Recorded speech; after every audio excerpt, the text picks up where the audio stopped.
From this news, one of the things we want to appreciate that Mheshimiwa Tuju is back, thanks to God.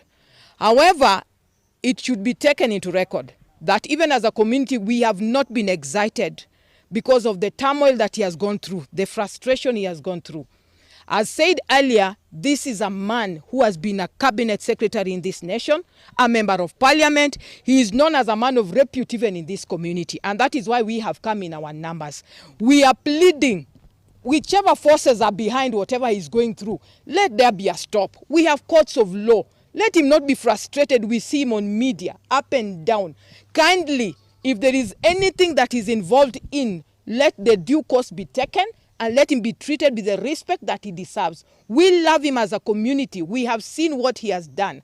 And Mheshimiwa Tuju, wherever you are, we are praying for you. You are a son of the land that we cannot forget. As women, we are super, super happy. Today we have water, we have electricity. You showed what good leadership is all about, and we cannot leave you at that kind of a time.